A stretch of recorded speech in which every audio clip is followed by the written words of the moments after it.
Almost 3 years ago, President Russell M. Nelson invited all youth of the Church of Il Jesus y a près Christ de of 3 Latter-day ans, le Saints président Nelson a invité les jeunes de l'Église de Jésus-Christ des Saints des Derniers Jours à se joindre au bataillon des jeunes du Seigneur pour rassembler Israël des deux côtés du voile.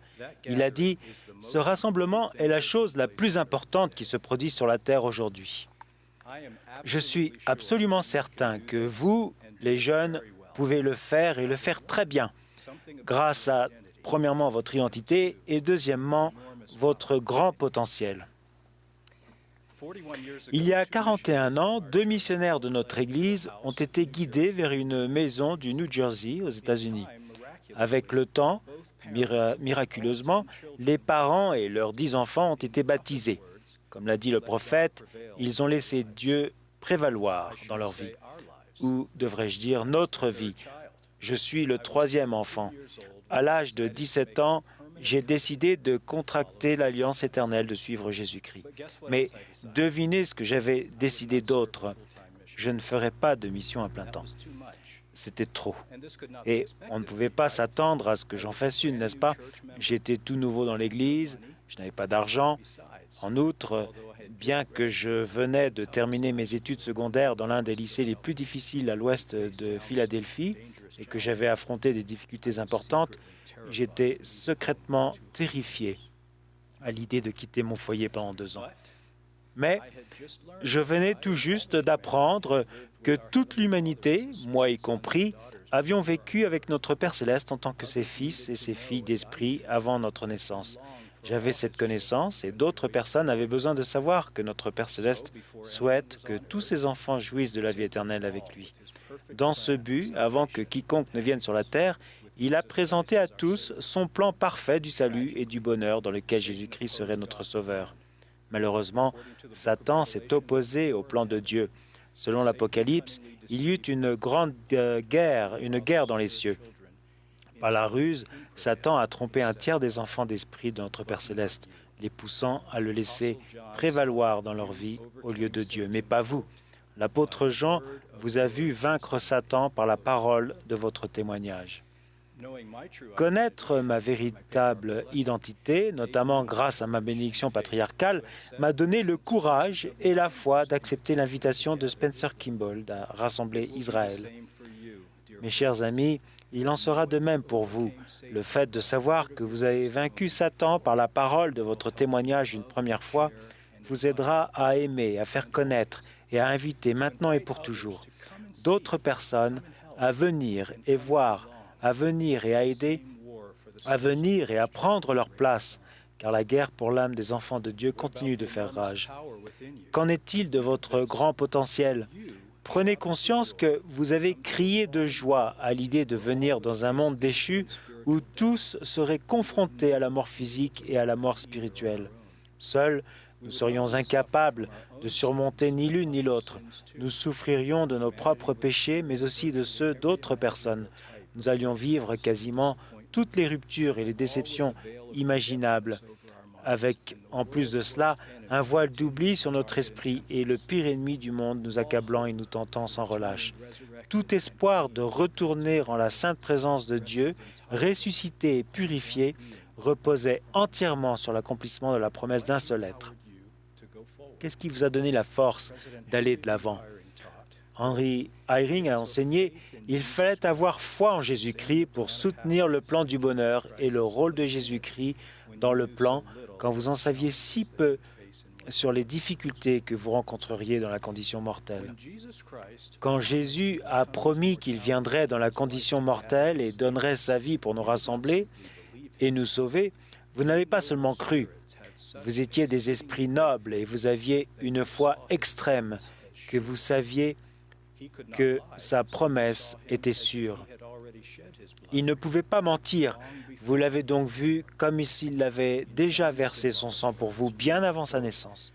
Selon les paroles symboliques de Jean, vous avez vaincu Satan à cause du sang de l'agneau.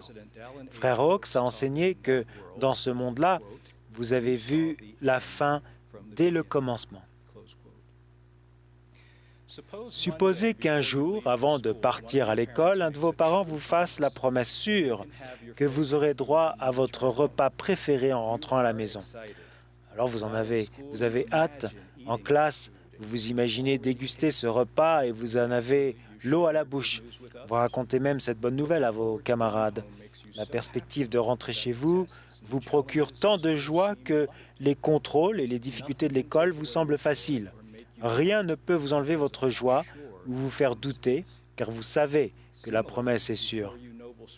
De la même manière, avant que vous ne soyez nés, vous, noble esprit, avez appris à connaître la sûreté des promesses du Christ et vous avez goûté son salut. Votre grande foi est comme vos muscles. Ils font déjà partie de vous et ils deviennent de plus en plus forts et de plus en plus volumineux chaque fois que vous les faites travailler. Comment pouvez-vous éveiller la grande foi en Christ qui sommeille en vous et l'utiliser pour rassembler Israël et triompher une nouvelle fois de Satan? En réapprenant à regarder vers l'avenir et à voir aujourd'hui avec la même certitude la promesse du Seigneur de rassembler et de sauver. Pour ce faire, il nous l'enseigne principalement grâce au livre de Mormon et à ses prophètes. Bien avant la venue du Christ, les prophètes, les prêtres et les instructeurs néphites persuadaient le peuple d'attendre et de croire au Messie qui était à venir comme s'il était déjà là.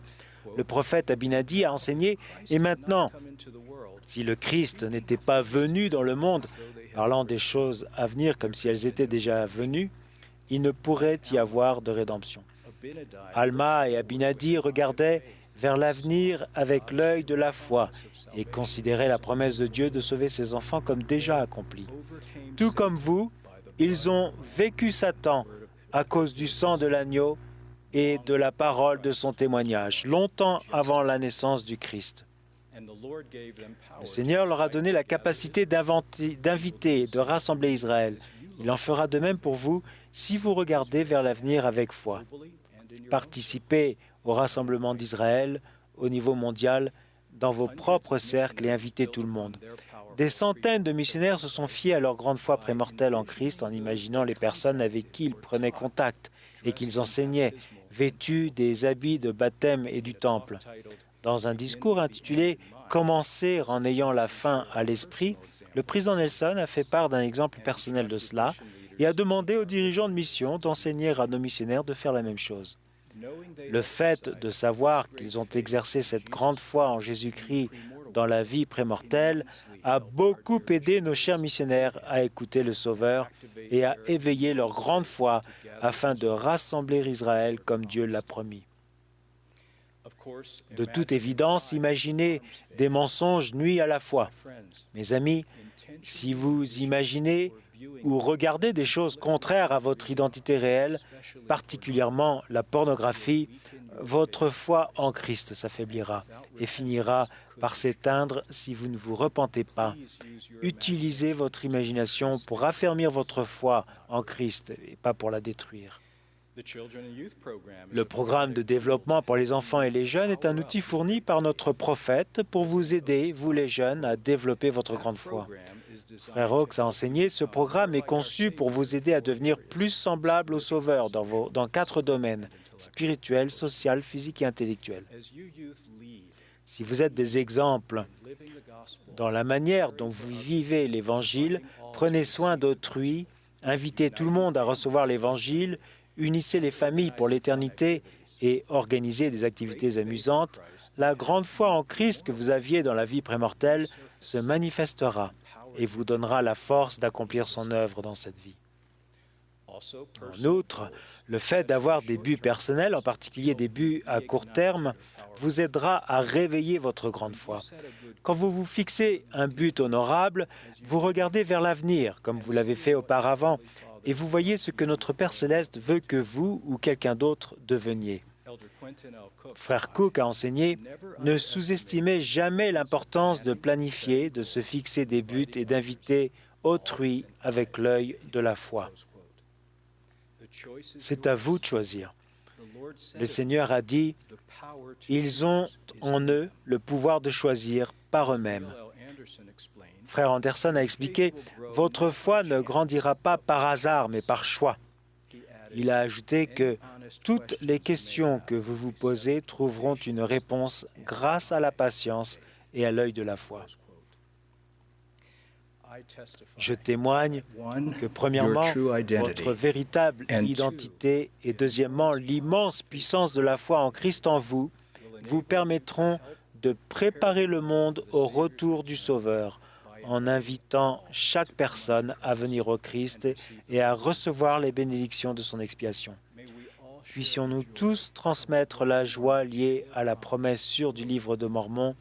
Les justes qui écoutent les prophètes et attendent avec constance dans le Christ, malgré toutes les persécutions, ne périront pas. Mais le Christ les guérira et ils auront la paix avec lui. Au nom de Jésus-Christ. Amen.